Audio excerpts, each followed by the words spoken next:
Bonjour à tous, bienvenue dans cette petite conférence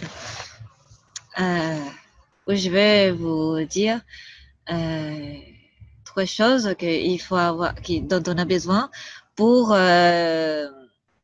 trois choses dont on a besoin pour pouvoir pour mettre en place des ateliers musicaux. Donc, alors, dans ces cours, on va voir les caractéristiques d'un animateur ou une animatrice. Voilà, quel mindset il faut avoir, qu'est-ce qu'on attend de cette personne-là, qu'est-ce que vous croyez que ça devrait être, et, euh, et comment aligner tout ça. Ensuite, nous allons voir la définition de l'éveil musical. Là, qu'est-ce qu'on attend d'un cours d'éveil musical, les différentes manières de voir l'éveil musical, que ce soit par les parents, par le professionnel de la petite enfance ou de la maternelle, ou que ce soit par un musicien. Et ensuite, ces trois choses dont on a besoin pour atteindre ces objectifs. Donc, les trois choses nécessaires dont je vais vous parler comme titre de la conférence. Voilà. Alors, mais d'abord, vous allez vous demander qui suis-je? Pourquoi je suis en train de faire cette conférence? Qui suis-je pour vous dire quoi que ce soit sur le sujet? Alors, bon, moi, je suis chanteuse et auteur-compositeur, comme dit l'écran. Je suis professeure de musique. Je donne des cours de chant, des cours d'éveil musical. Depuis plus de 10 ans, je donne des cours d'atelier musical aussi, des ensembles, des cours de formation musicale avec la culture musicale, solfège, tout ça. Je fais aussi des ateliers par enfants. Voilà. Ensuite, enfin voilà, j'ai principalement fait ça comme professeur de musique et la découverte instrumentale, c'est ça. Et en plus, je suis une maman des deux petits. Donc, ils ont 5 ans et demi et 3 ans et demi. Voilà, une petite fille et un petit garçon. Et en plus, j'ai un diplôme, un certificat plutôt, de coach parental en discipline positive. Voilà, c'est un certificat que j'ai passé où j'ai appris des techniques de bioénergétique, de gestalt, de la discipline positive de base aussi. Et voilà, donc beaucoup de techniques de pédagogie. Ensuite, suite à tous ces intérêts, en tant que professeur et en tant que maman, je me suis aussi beaucoup auto-formée en Montessori, en Waldorf, et puis dans les pédagogies actives comme j'ai suivi un stage de pédagogie Martenot, l'éveil musical. Puis je me suis auto-formée en Caudalie, en Dalcroze. Et voilà. Et pourquoi j'ai fait tout ça? Alors, au début, moi, j'étais chanteuse et compositeur, et puis je suis allée dans les écoles de musique, étudier tout ça, parce que c'est ça ma passion. Et, mais très vite, j'ai été amenée à donner des cours. J'ai commencé par les cours de chant, qui m'ont beaucoup passionné. J'ai beaucoup aimé donner des cours de chant et j'aime encore beaucoup. Je trouve que pas seulement on apprend des choses à l'autre personne, et c'est qu'en plus c'est vachement enrichissant de voir l'autre personne, de voir l'élève évoluer. Et, et du coup, ça m'a amené aussi à vouloir faire la même chose, mais avec les petits, d'enseigner la musique avec les petits. Sauf que ça n'avait rien à voir avec des cours de chant avec des enfants, des grands enfants, ou des adolescents, ou des adultes, que être avec les tout petits en éveil musical. Et très vite, j'ai vu que ça pouvait être un bordel monstre dès le départ. Voilà, qu'il fallait, voilà, que c'était pas quelque chose qu'on pouvait improviser comme ça. Et c'est comme ça que j'ai commencé à étudier un peu plus ce qui était la pédagogie, voilà, et à chercher des choses. Bon, j'ai inventé des jeux, des trucs comme ça, mais j'ai vu que ce n'était pas suffisant. Pardon. Ce n'était pas suffisant juste de savoir quelques jeux musicaux, juste d'avoir des instruments, juste avoir du matériel et avoir l'envie de jouer de la musique avec les petits, c'était vraiment pas suffisant. Donc, du coup, je suis allée chercher un peu plus loin, déjà dans les différentes pédagogies alternatives dont je vous ai parlé. Et puis voilà, en lisant énormément de livres, je suis allée voir des ateliers des collègues, en discutant aussi. J'ai assisté à des cours de pédagogie aussi dans le cadre de mon diplôme de DEM à l'EDIM. Et donc, petit à petit, j'ai commencé à voir comment est-ce qu'on faisait des cours pour les petits. Comment arrêter d'improviser. Donc voilà pour la petite histoire. Donc, du coup, la première chose que j'ai été amenée à savoir, à comprendre, c'était quelles étaient les caractéristiques d'un animateur ou d'une animatrice. Parce que j'ai été aussi, comment dire, coordinatrice dans une école de musique et j'étais amenée à aller voir mes collègues et leur donner des coups de main dans les vis-à-vis de la pédagogie, mais vis-à-vis surtout de la discipline dans les écoles maternelles, parce que on s'est retrouvé à faire les ateliers périscolaires aux écoles à Paris, et voilà, on a vu que ce n'était pas pareil avoir un petit groupe de 5-6 personnes que avoir des groupes de 12, 13, 14 personnes, enfin 12 personnes au maximum. 12 enfants qui n'étaient pas là forcément parce qu'ils l'avaient choisi et qui étaient dans un cadre scolaire. C'est complètement différent. Et donc, j'ai été amenée à aller les voir et leur donner des coups de main.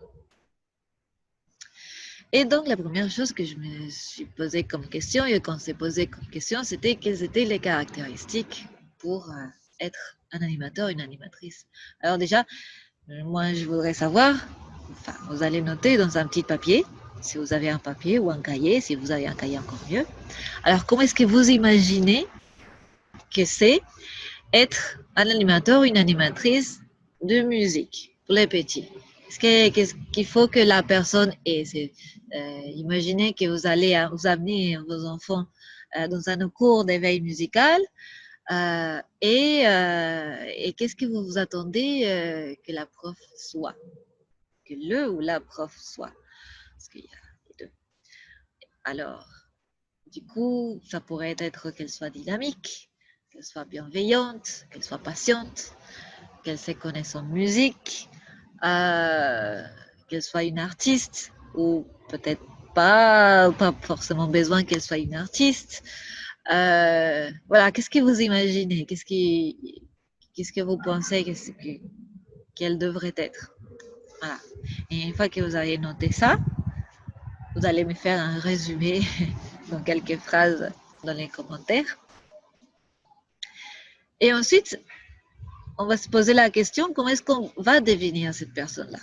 Parce que, soyons francs, on peut tous être dynamiques, on peut tous être bienveillants, on peut tous être patients, on peut tous connaître les bases musicales dont il faut pour faire de l'éveil musical. Mais comment est-ce qu'on fait pour avoir tout ça? Parce que beaucoup de fois, on a des croyances limitantes vis-à-vis de nous-mêmes et on ne sait pas comment faire pour être dynamique, par exemple, ou bienveillant.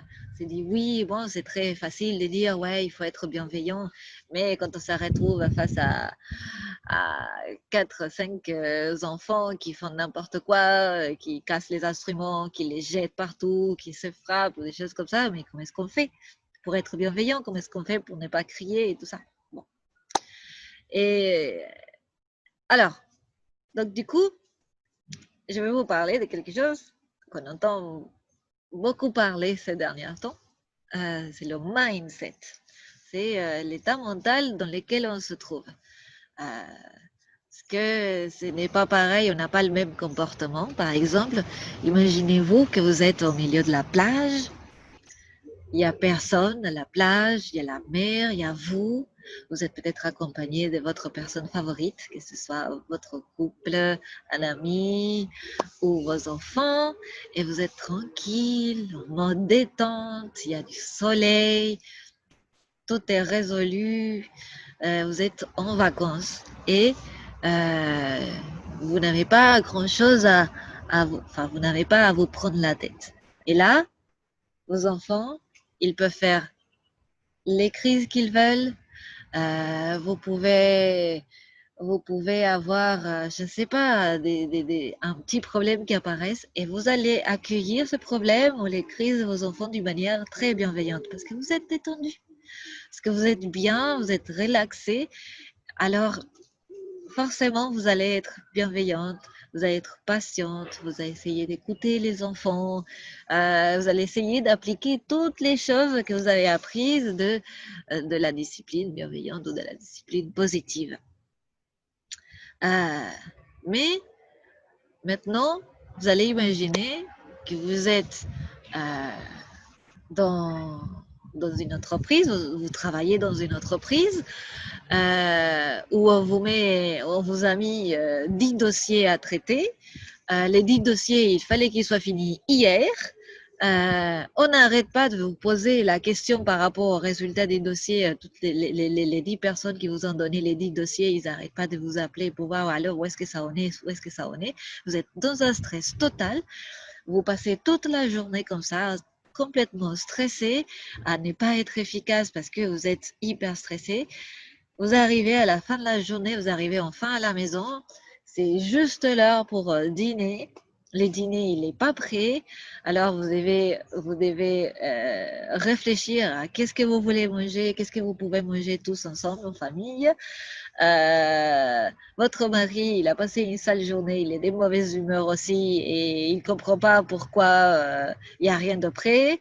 Vos enfants, ils sont affamés, ils n'arrêtent pas de pleurer parce qu'ils veulent manger, parce qu'ils sont trop fatigués, parce qu'ils ont passé une longue journée à l'école ou à la crèche ou chez l'assistante maternelle.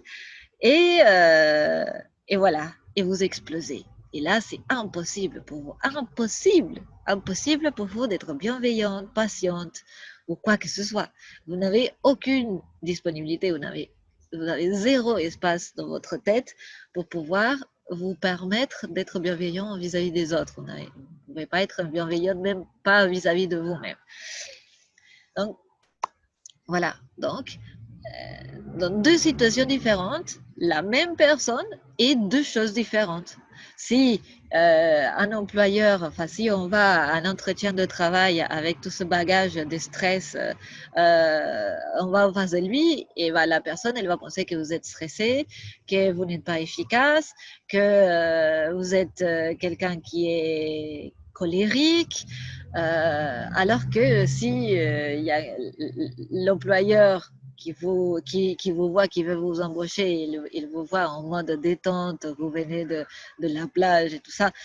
Là, elle va penser que vous êtes bienveillante, vous êtes patiente, souriante, etc., etc. Donc, une même personne, elle peut être toutes les choses, toutes les personnalités, on va dire, ces caractéristiques-là. Ça ne fait pas partie d'une personnalité, ça fait partie d'un bagage psychologique, si on veut, ou de l'état où on est. Et pour le dynamisme, c'est pareil. on s'imagine qu'une prof d'éveil musical doit être dynamique et en effet, il faut être dynamique quand on est avec les enfants, hein. C'est pareil pour les assistantes maternelles, les maîtresses, enfin, les enseignants en général. Il faut être dynamique parce que les enfants, ils n'arrêtent pas de nous demander de bouger, de nous asseoir, de nous lever, de courir, de leur faire des chatouilles, enfin, voilà, et ça demande une dynamique très importante. Mais on peut ne pas donner l'impression de qu'on est dynamique parce qu'on est fatigué ou parce qu'on n'a pas envie, on n'est pas motivé. Quand on n'est pas motivé, on n'est pas dynamique. Alors que quand on est enthousiaste et tout ça, là, on est forcément dynamique. Et encore une fois, la même personne, un jour, peut donner l'impression d'être dynamique et un autre jour, elle peut donner l'impression qu'elle est molle. Voilà. Moi, ça m'arrive tout le temps. Il y a des personnes, il y a des moments où les personnes pensent que je suis hyper dynamique et puis d'autres moments où les personnes ils pensent que oh là là, elle est molle, c'est là. Combien de fois j'ai eu cette remarque-là et je ne peux m'identifier ni avec l'une ni avec l'autre parce que on est les deux. Et donc, pour pouvoir animer des ateliers de musique, des ateliers tout court, j'ai envie de dire, avec les enfants, il faut se mettre dans un mindset où on est dynamique, on a de l'enthousiasme. On a le droit d'être fatigué, bien sûr, on a le droit d'avoir des problèmes personnels et tout ça. Mais ce qui est magique avec les enfants, c'est que pendant le moment, pendant cet espace qu'on s'est donné pour faire cet atelier-là, on peut tout oublier. On peut se dire, OK, je laisse les problèmes et tout ça à la porte. D'ailleurs, moi, ce que je faisais, c'est que je faisais la même chose avec les enfants. Je leur disais ça. Je disais, bon, OK, on arrive ici, dans le cours de musique, et on va laisser les problèmes à la porte. Donc, on va leur dire au revoir, comme ça. Et puis, maintenant, vous êtes avec moi. Bon, dans l'occurrence, moi, j'apportais aussi un personnage avec Petit Dorémy. Et puis voilà. Et puis, on va voyager, on va faire de la musique et on va s'exprimer à travers de la musique. Et on va oublier tout ce que l'on a vécu juste avant de venir. Voilà. Et comme ça, voilà quoi. On est comme si on venait se réveiller. Une page nouvelle, comme ça.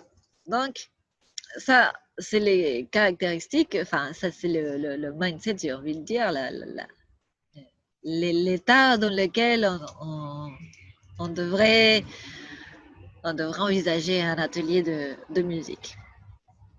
Voilà. Alors, mais qu'est-ce qu'on trouve dans un atelier de musique pour les petites? C'est la grande question, parce que on a toujours envie de faire de la musique, on s'imagine un tas de choses, on s'est dit, mais je ne sais pas quoi faire, je ne sais pas qu'est-ce qu'il faut faire, qu'est-ce qu'on fait dans un atelier d'éveil musical. Alors, pour tout vous dire, j'ai assisté à énormément d'ateliers d'éveil musical, énormément de différents profs, des professeurs de conservatoire, des professeurs de musique actuelle ou jazz, des ateliers juste des purs animateurs qui sont pas forcément musiciens, qui connaissent un peu en musique, mais ils sont pas musiciens, enfin de profession. C'est pas leur métier. J'ai vu un peu de tout. J'ai vu aussi, enfin voilà, des éducateurs, un peu de tout comme atelier musical. Et, et voilà, et donc les ateliers à chaque fois sont très différents. Alors, mais qu'est-ce qu'on pourrait trouver comme dénominateur commun? Qu'est-ce qu'on s'attend à avoir comme cours d'éveil musical? Alors, je peux vous parler de la part en tant que parent, en tant que professionnel de la petite enfance maternelle ou en tant que musicien. Parce que c'est pas les mêmes attentes forcément. Donc, la première chose, c'est forcément c'est les premiers pas dans la musique. Forcément.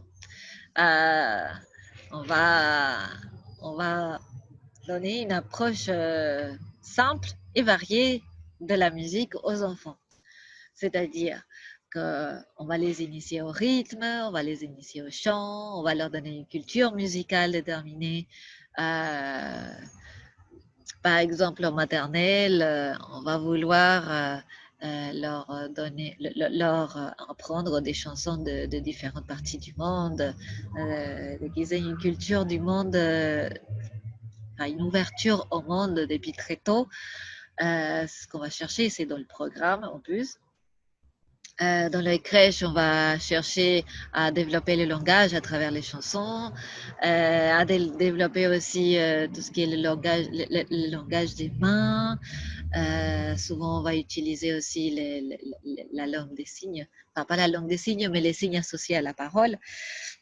Et voilà, pour travailler la communication non verbale.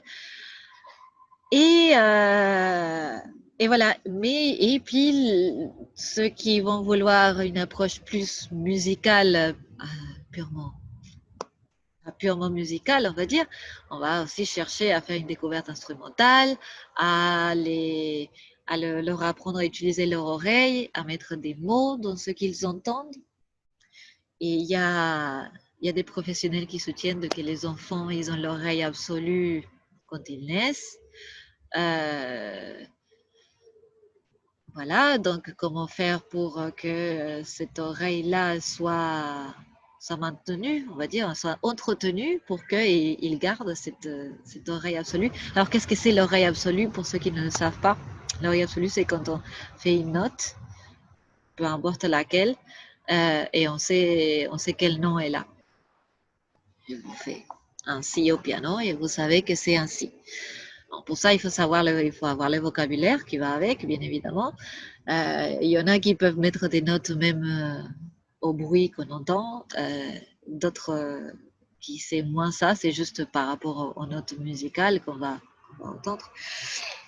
À différence, et puis d'autres, ils vont penser qu'il va falloir développer l'oreille relative. L'oreille relative, c'est trouver les notes en cherchant l'intervalle par rapport à elles. En fait, c'est en relation avec d'une autre note.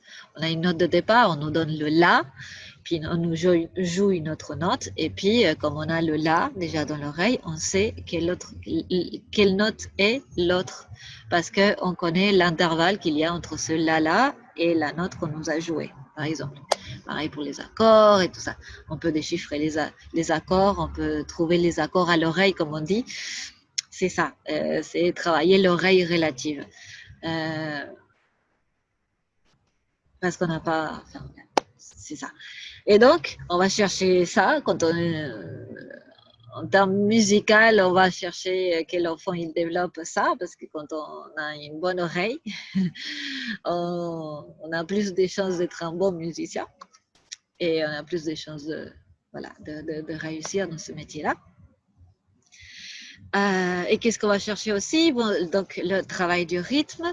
Alors que les professionnels de la petite enfance et la maternelle, ils vont chercher à faire du rythme, ou les éducatrices, même les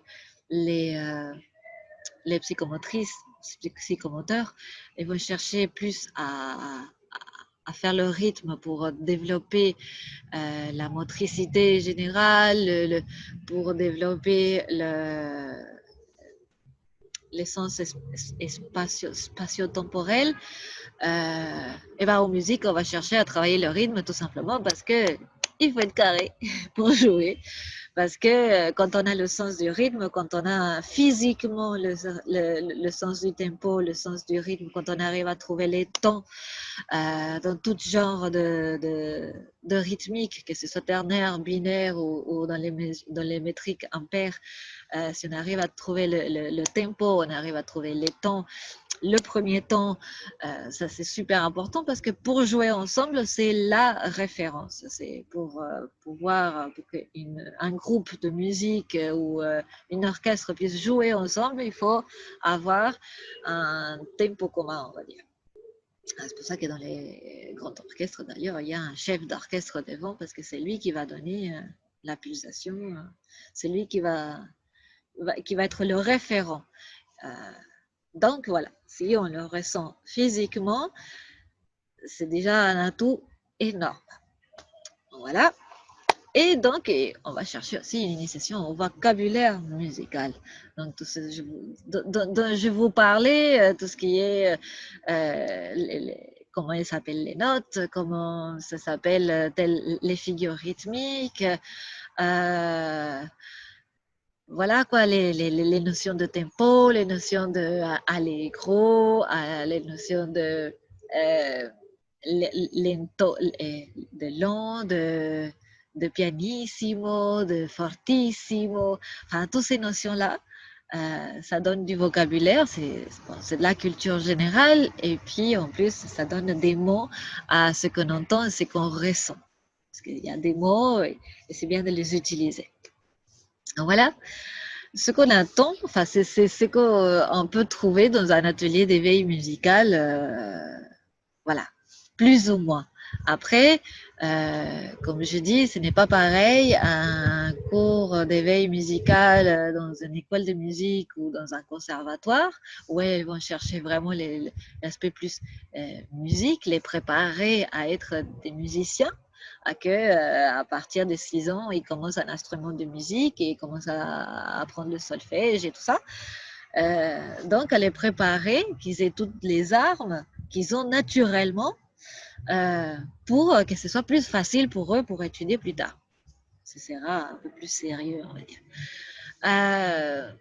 Alors que, voilà, en tant que professionnel de la petite enfance ou de la maternelle, on va chercher plus au développement cognitif de l'enfant, au développement motrice de l'enfant, ça va être plus centré dans cette partie-là, je pense.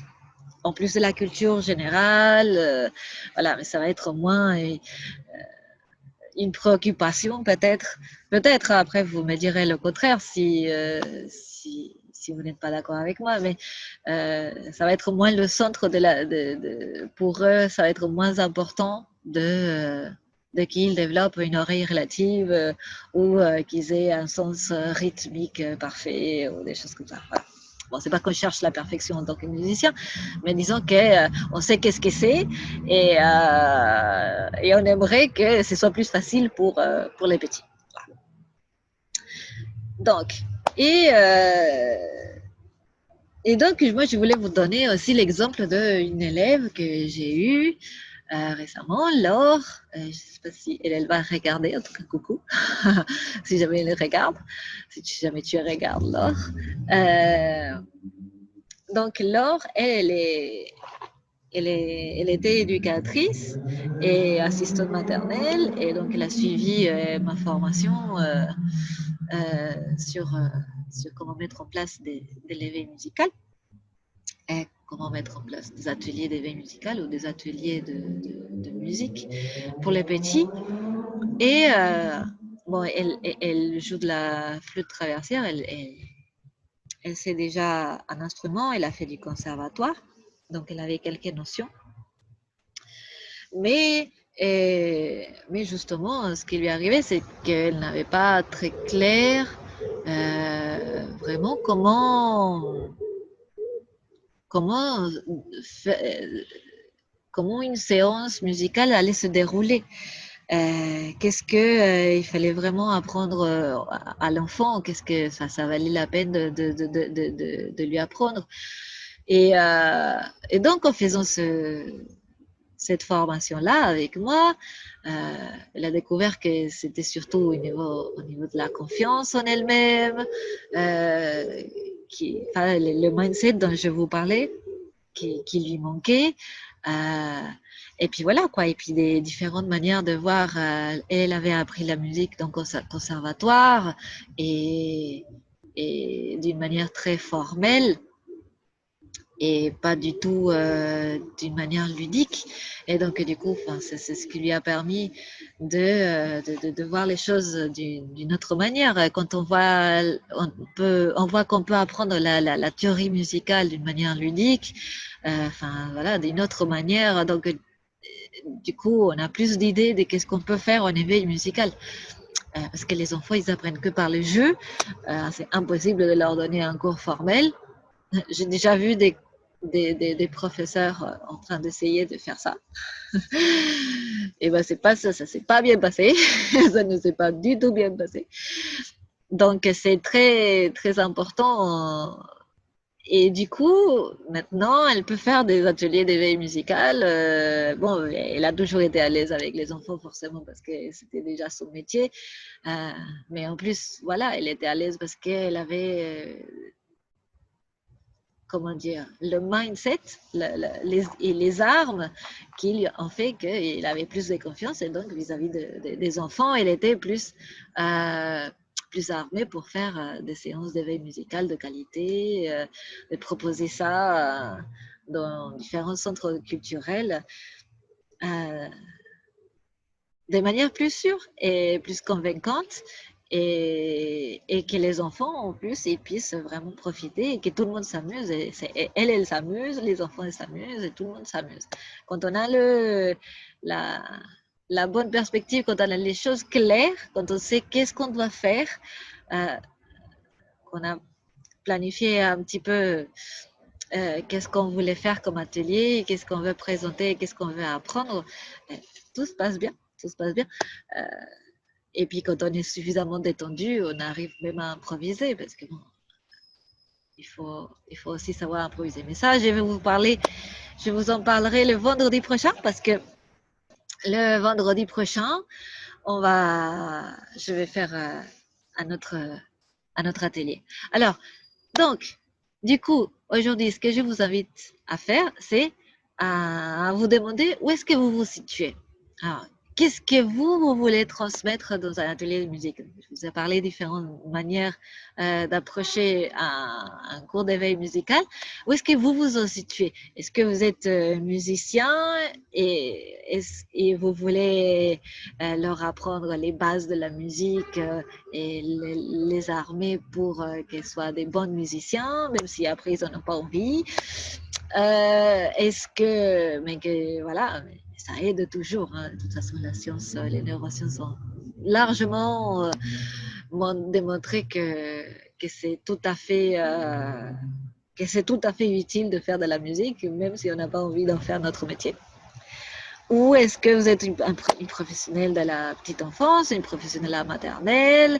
Voilà, c'est très important de noter ce que vous voulez transmettre aux enfants dans un atelier de musique. Quel est votre but? Quel est votre objectif final? Pourquoi vous faites ça? Ensuite, vous allez vous poser la question, quelles connaissances avez-vous besoin? De quelles connaissances avez-vous besoin? Parce que on peut avoir envie de faire des choses et puis se dire, ah tiens, oui, mais bon, ça il me manque, ça, je ne sais pas faire, ça, je ne sais pas non plus. Voilà. Qu'est-ce qui me manque? Par exemple, les musiciens qui commencent à donner des cours, au début, les gros problèmes, c'est la pédagogie. Ah, ils ne connaissaient rien en pédagogie, ils ne connaissaient rien dans le développement de l'enfant, de quoi ils sont capables, de quoi ils ne sont pas capables. Enfin voilà quoi. Ils arrivent dans un cours, ils ont envie d'être cool, ils n'ont pas envie de donner de la discipline. Ah, c'est quoi ces trucs, la discipline, tout ça. Et puis ils se retrouvent avec il va falloir quand même donner des limites, donner des règles, parce que sinon, ça ne va pas bien se passer. Bon. Ou dans l'autre cas, la pédagogie, les disciplines et tout ça, vous le savez par cœur, vous connaissez tout, même que voilà, peut-être que vous êtes au courant des avancées des neurosciences, que vous êtes au courant de toutes les pédagogies alternatives, enfin voilà, vous connaissez tout ça. Mais par contre, en termes de musique, là, vous êtes perdu. Et vous savez pas trouver le tempo, vous savez pas trouver le premier ton des chansons, vous savez pas comment est-ce qu'il faut commencer à chanter. Voilà, je sais pas, vous connaissez pas les intervalles, il y a plein de choses de musique que vous n'avez pas à connaître forcément. Voilà. Où est-ce que vous en êtes? C'est sans jugement ni quoi que ce soit. C'est juste pour les plus clairs on a les choses, après les mieux on peut résoudre les problèmes après. Et ensuite, voilà, pourquoi vous voulez le faire? qu'est-ce qui vous tient à cœur? Pourquoi vous avez envie de donner des cours ou des ateliers de musique auprès des enfants? Voilà. Alors, donc, comme je vous disais, le vendredi prochain, je vais donner un autre cours, une autre petite conférence où je vais vous présenter les 3 erreurs à ne pas commettre dans un atelier musical. C'est le vendredi 31 juillet à 14h30 via Zoom, comme aujourd'hui. Et en plus, je vais ouvrir les inscriptions à la masterclass du 8 août. Parce que le 8 août, je vais faire une masterclass sur comment mettre en place des ateliers musicaux où voilà, je vais vous en parler le vendredi, de quoi je vais précisément parler, mais je vais vous dire vraiment comment, de manière un petit peu plus approfondie, comment mettre en place des ateliers musicaux. Alors, si vous êtes intéressé, soyez très attentifs à l'ouverture des inscriptions parce que je ne vais pas les ouvrir pendant longtemps, je vais les ouvrir jusqu'à mercredi de la semaine prochaine. Parce que comme ça, après, une fois que vous serez inscrite, je vais vous envoyer du courrier pour que vous soyez prête pour que le samedi 8 août, ça va être un atelier, ça va être une masterclass de 2-3 heures. Ça dépendra du nombre de personnes présentes. Après, à savoir que vous n'avez pas besoin d'être présente parce que je vais enregistrer l'atelier, enfin, la masterclass. Et donc, vous aurez accès à cette masterclass après. Si vous êtes inscrite, bien sûr. Euh, vous allez avoir accès à cette masterclass. Si vous assistez, vous allez avoir accès à l'enregistrement aussi quand même. Donc, c'est ce qui va vous permettre de l'avoir pour pouvoir re-entendre des choses, retravailler des choses. Ça va être important. Donc, je vous dis à vendredi 31 juillet à 14h30 via Zoom. Je vous enverrai le lien à travers les réseaux sociaux. Donc, soyez attentifs. Et en plus, je vais ouvrir les inscriptions à la masterclass. Voilà, je vous remercie. Je vous dis à vendredi donc. Et je vous souhaite une très bonne journée. Au revoir.